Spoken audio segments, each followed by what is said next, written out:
Hey, welcome back everyone to once again what I am calling Feral Friday for a video I will post every Friday, never knowing what I'm going to say and where I'm going to take this. I don't know myself, this is all just shooting from the hip.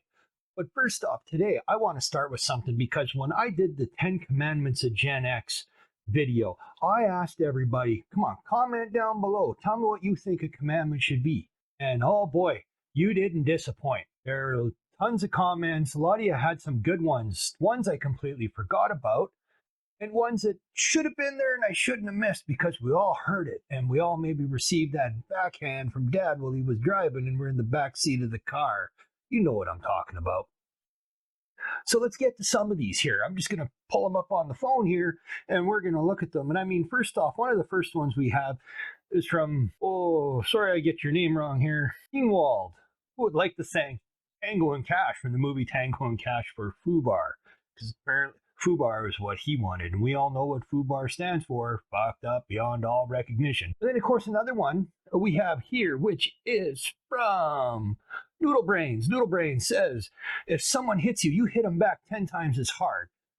And now I have to admit, yeah, I was told that. I heard that as a kid, and that had to do with if somebody was going to bully you around and was going to pop you one. The whole idea is your parents, your dad would send you back to hit them 10 times as hard. In fact, I remember as I got a little older, a friend of my dad's, his kid was like a young millennial at the time, like young, like early millennial, born 83, 84. And the school sat there and told him that his kid was suspended because he fought. Because some kid picked a fight with him and he fought the kid.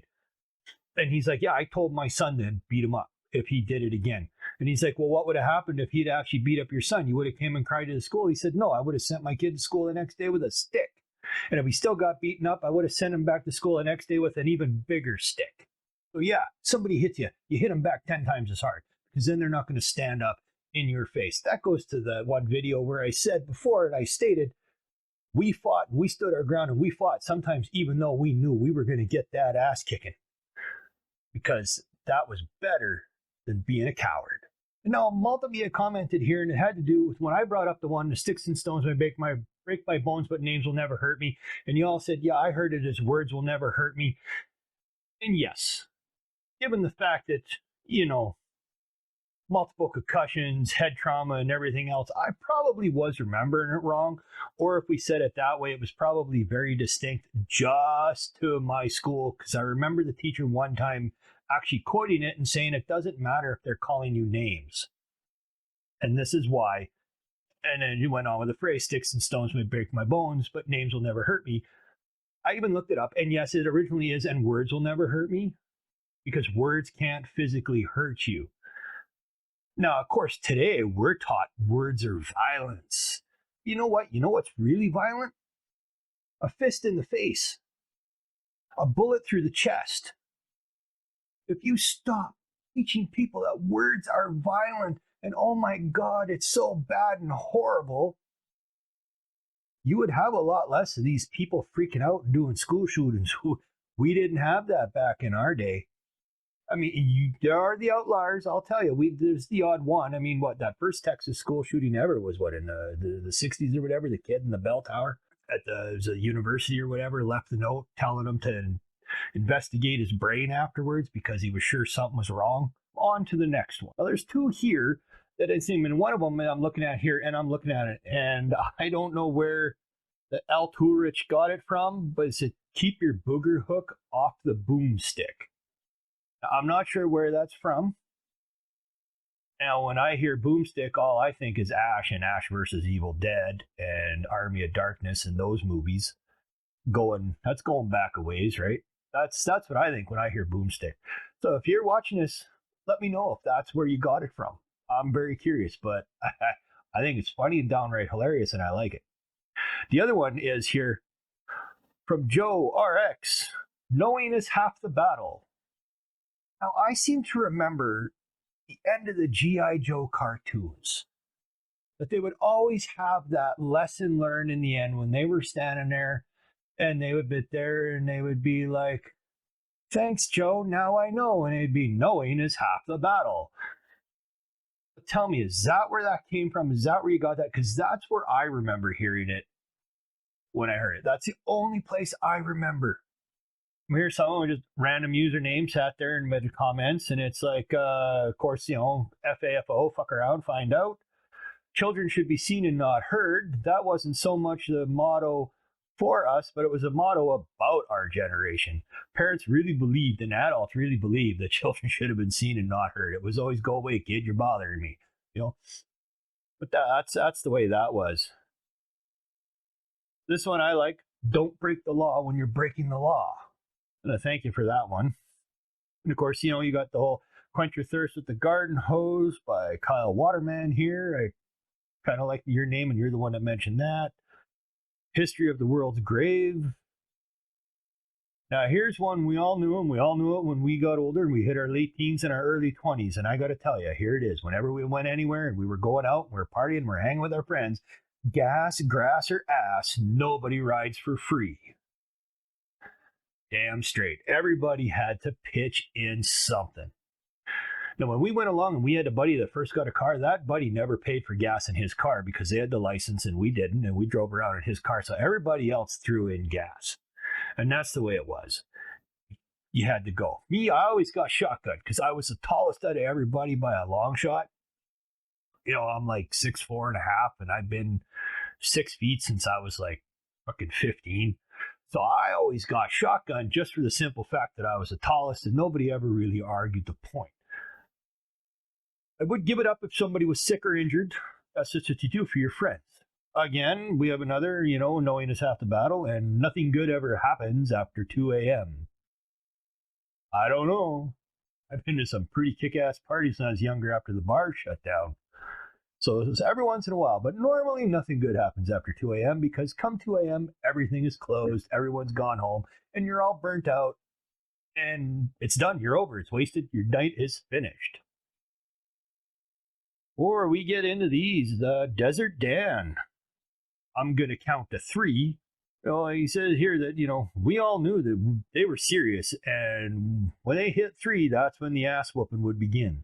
And we all knew that by 2, you shut up. But there's another side to that one that I remember hearing. And it'd be like, you'd be screwing around, you'd be doing something, and mom would give you shit. And you just kind of keep fucking around, right? And then all of a sudden, mom would storm in and be like, if you don't knock that off right now, I'm going to tell your father when he gets home. Instant. You stopped. You sat down. You were done. You didn't move. You didn't budge. Because you knew that if the first thing your mother did was had to tell your dad about some of that shit when he walked in the door, you were going to get an ass whooping. Because the last thing your dad wanted to do was come in the door and get bitched at by your mother because you were being a shithead and not listening. The discipline was going to come, and it was going to come quick, and it was going to come fast, and it was going to come hard. Let's move on. Attitude check. Damn straight. You were told a lot of times that attitude check or check that attitude. I use that one a lot on my daughter. I'm just like, what's about that attitude? Check that attitude. Don't use that attitude. That's the way that was. Oh, and back then they started, of course, there was the give a hoot, don't pollute. Only you can prevent forest fires. That might have started a little earlier. Well, we had all them. Just say no. Nancy Reagan and her great big, this is how we're going to end the drug issue. Just say no. Yeah, that worked out well, didn't it? And yeah, that seems to be what we got for now. Or the other one here, you can go anywhere as long as one other kid was with you. And they've called that safety in numbers. That was pretty much it. Don't go alone, take a friend. There were 2 of you. That way they could search for 2 bodies instead of 1 when you went missing. That's right, because they weren't so worried. They knew they'd just pump out another one. It'd look a lot like you. And if they had another, if the son went missing and they had a son, they already had clothes and a bunch of toys. So it wasn't near as expensive to raise that duplicate. Nah, I'm just fucking around. We all know that parents loved us for Gen Xers, that they really did love us. Because we had one thing different than parents now. As parents sit here and they go, I'm going to sue, I'm going to do this. I've seen parents actually come into a school and grab teachers physically and slam against the wall. I've seen parents fight principals in the school physically because they were mistreating their children. And that is something you don't see today. Everybody's gonna sue. I'm gonna sue. I'm gonna cry. And I'm gonna, oh, this is the big one. I'm gonna blast you on social media. I'm gonna say bad things about you on Facebook and on Twitter and on Instagram. And I am going to ruin you. When 9 times out of 10, what went on isn't anything that requires anything other than a slap to the side of the head to straighten the issue. But get real. Now, this is where it comes. Here comes a tangent. So I'm going to go off about these whiny bitches all over social media all the time. And why am I ringing? Shut up. Buzz, buzz, buzz on the phone. Oh, this is where it comes, where you get going and you get into the tangent. And like I said, welcome to Feral Friday. Where was I going? Got lost. Got to find it. Where'd it go? Here it is. Fuck it. Next week, maybe I'll remember what it was and I'll write it down and then I'll talk about it next Friday or throw a video up on Tuesday.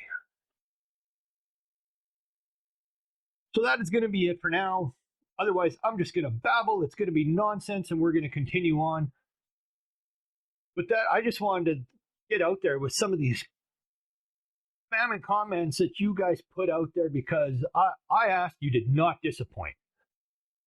I appreciate the participation, especially. That's what I live to see. I like to see the discussion in the comments and people replying to each other. I ain't worried about much else when it comes to it. It would spark some conversation, people share some stories and have some fun memories. It'd be great. I mean, coming up, I'm going to do an incident about discipline. See, I got 3 real good ass whoopings in my life.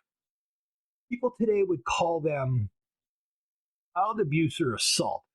I will tell you, they were rightfully deserved. They were given for the right reason, and they were not excessive. That's going to be a video after the weekend. I know who I'm talking to. I'm talking to Gen Xers. I am not going to post anything on Saturday and Sunday because we got coming up. We got college ball. We got coming up. We got ball games, all sorts of stuff. We take our weekends to relax and not worry about this shit. Those of you that worked way too hard all week to watch anything during the week, you catch up on the weekends. That's the way it is. Like a weekend to myself. So come Monday, I'm going to come up, I'm going to drop that video, and it's going to be on discipline when we were children, when we were kids. And I'm specifically going to tell the incident of the 3 different actual real ass whoopings I got. 2 from my father, 1 from my grandfather, and they were all well deserved.